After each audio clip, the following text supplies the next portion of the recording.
तलवारबाज बहू। बचपन का शौक समझ निक्की के घर वाले उसका एडमिशन फेंसिंग कोचिंग में करा तो देते हैं, पर कुछ सालों बाद वही शौक जब उसका जुनून और सपना बन जाता है तो सब उसके खिलाफ हो जाते हैं। और लड़की के हाथ में तलवार दो ना, अब मैडम तलवारबाज बनना चाहती है। बच्ची का शौक समझ दाखिला करवा दिया, क्या पता था ये सब देखना पड़ेगा। अरे बहुत हो गई तलवारबाजी, आज से तू सिर्फ रसोई और बेलन देखेगी। पर मम्मी पापा, फेंसिंग भी फुटबॉल और क्रिकेट की तरह एक स्पोर्ट है। थोड़ी और प्रैक्टिस के बाद मुझे स्टेट, फिर नेशनल और फिर इंटरनेशनल खेलने का मौका भी मिल सकता है। निक्की की बात से भड़के हुए घर वाले आगे कुछ सुने या समझे बिना उसके घर में रहने का ऐलान कर देते हैं, जिसके कुछ हफ्तों बाद निक्की की आयुष के साथ शादी हो जाती है।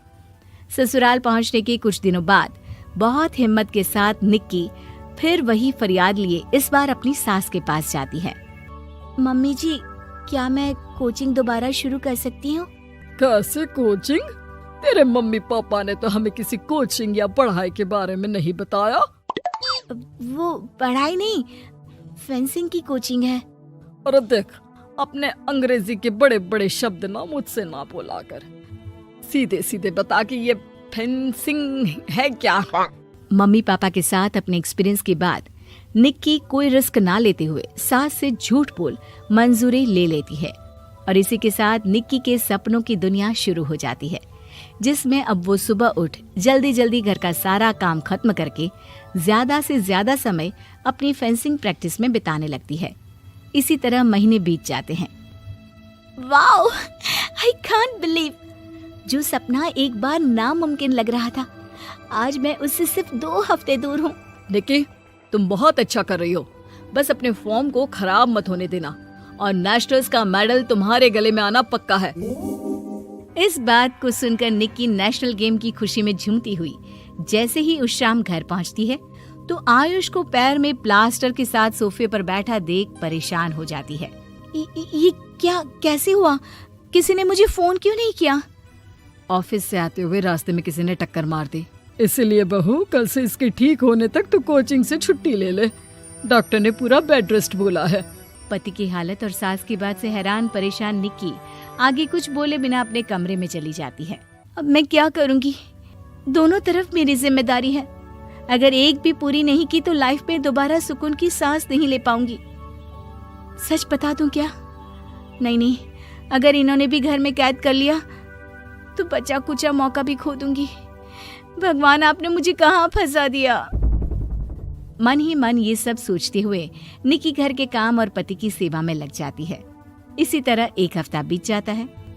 बहुत सोचने के बाद भी जब कोई दूसरा रास्ता नहीं दिखता तो निक्की सबको फेंसिंग की सच्चाई बताने का फैसला करती है और सास और पति के पास आती है। मम्मी, आयुष, मुझे आप दोनों से एक बात करनी है। तुम्हें भी मम्मी की तरह गैस हो गई है क्या? तू भी बूढ़ी औरत की मजाक उड़ा ले। एक दिन जब तेरे बच्चे तेरा मजाक उड़ाएंगे ना तो मैं भी उनके साथ बैठकर हंसूंगी। घर का ये हंसता खेलता माहौल देखकर निक्की आगे कुछ बोल ही नहीं पाती। तभी गोलियां चलने की आवाज सुनकर सब डर जाते हैं और कुछ आतंकवादी घर में घुसकर सबको बाहर निकाल देते हैं, जहां उनके एरिया के बाकी सब लोग भी इकट्ठा होते हैं।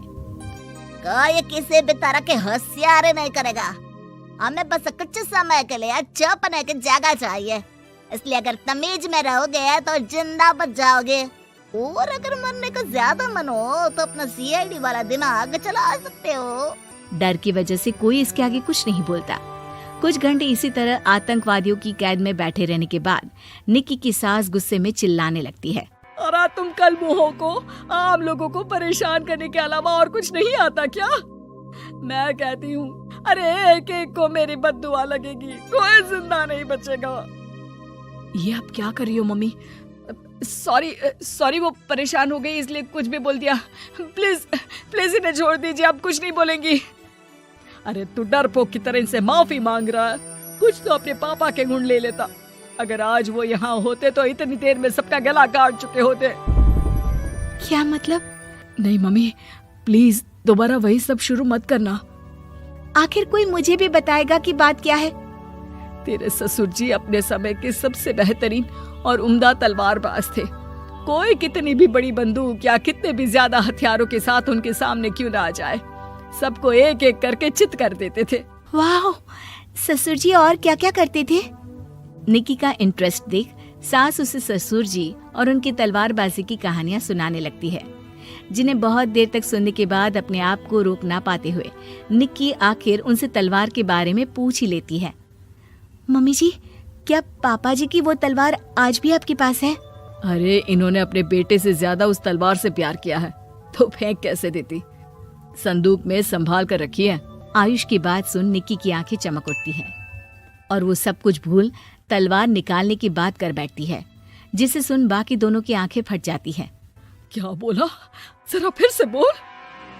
क्या कहानियां सुनकर तुम भी अपने आप को झांसी की रानी समझने लगी?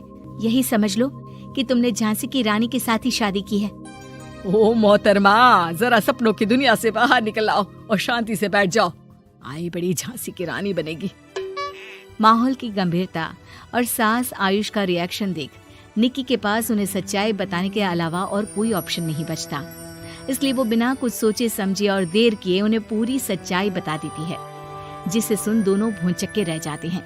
और इसी के साथ अगले हफ्ते मुझे नेशनल्स खेलने का भी मौका मिला है, भरोसा कीजिए मैं कर सकती हूँ। निक्की की बातों से अभी तक सदमे में बैठे आयुष और सास उनकी तबीयत खराब होने का बहाना बनाते हैं और दवाइयाँ लाने के बहाने घर के अंदर जाने की बात करते हैं, जिस पर एक आतंकवादी भी उनके साथ घर के अंदर जाता है। निक्की दवाइयाँ लेने के बाद बाथरूम का बहाना बनाकर सास के कमरे में पहुंच जाती है। अब क्या बाथरूम भी साथ चलोगे? यहीं कमरे में रुको। 5 मिनट में बाहर नहीं आई तो अंदर आकर सारी गालियां सिर में उतार दूंगा। निक्की बाथरूम के अंदर चली जाती है। अब क्या करूं? तलवार कैसे निकालूं? मुझे किसी भी तरह इससे छुटकारा पाना होगा। सोच निक्की, जल्दी कुछ सोच। कुछ देर परेशान बाथरूम में इधर से उधर घूमने के बाद निक्की की नजर फर्स्ट एड बॉक्स पर पड़ती है और वो तुरंत उसमें से कैंची निकालकर उसे छुपाते हुए चुपचाप बाहर निकल आती है। हो गया तुम्हारा सारा नाटक खत्म, अब चुपचाप ये दवाइयाँ उठाकर बाहर चलो।